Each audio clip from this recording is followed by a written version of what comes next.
We're in early March and the weather fluctuates where we live in central New York. We get sun and 40 or 50 degrees and then rock solid frozen, very, very cold. We're coming into our shipping season as a small scale nursery.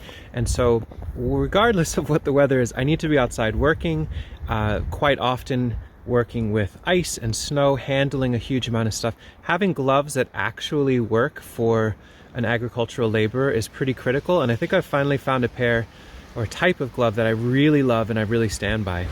A big shout out and thank you to our friend Margaret for turning us onto these in the first place. These are the gloves that I've landed on as the best of the best for our application. Showa temres, I'm not sure how to say it.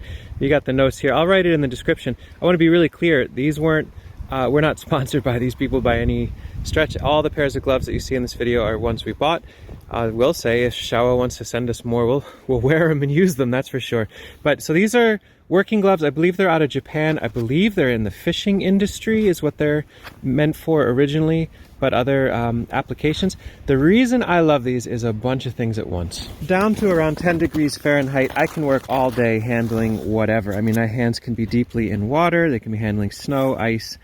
There's insulation in here. The material on the inside is really soft and comfortable and somehow absorbs sweat nicely. We'll also hang these next to the wood stove, next to all sorts of other miscellany to dry out when the moisture inside gets high. They never get high from leaking water in, they do from hand moisture. So every once in a while hang by the stove one night and they're dry and ready to go. If it's extremely dry and much, much colder, I've got another pair of gloves I like. I'll show those here.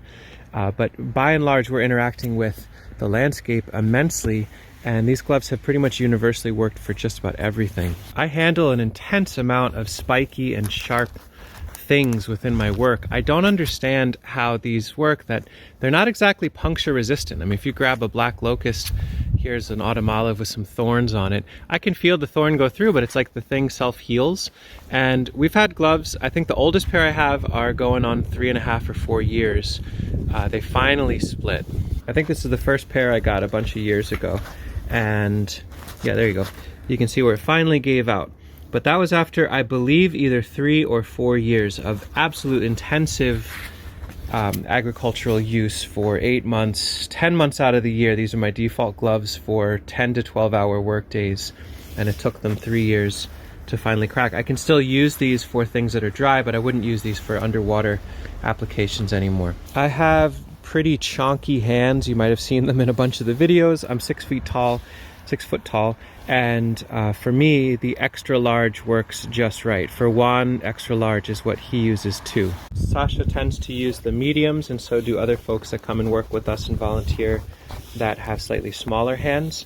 And we've got some larges for folks in between, but extra large is really nice for a bigger working person. You can find these online. I'll put a link or two to what I think seems reasonable on eBay or elsewise, and a link to the actual manufacturer. I'm not going to link to Amazon or an affiliate link because I'm just not into it. Buy these if you want. Hopefully local hardware stores might have them. You might ask your local hardware store if they want to stock these, that you would commit to buying them. Super dexterous, really comfortable, easy on off, cozy, warm, waterproof for years. Love this glove. Hopefully this is useful to folks out there doing labor in cold, moist climates. If you're anything like me, you might have a couple drawers full of old gloves that cost, $6 to $8 a piece, but lasted. I have gloves that cost me $8 a pair, seemed really inexpensive, or $4 a pair, and they lasted me like straight up one day. So clear out those drawers for other things. This blue beauty is a really sweet thing. I hope it works well for folks that are interested, and let me know if it does.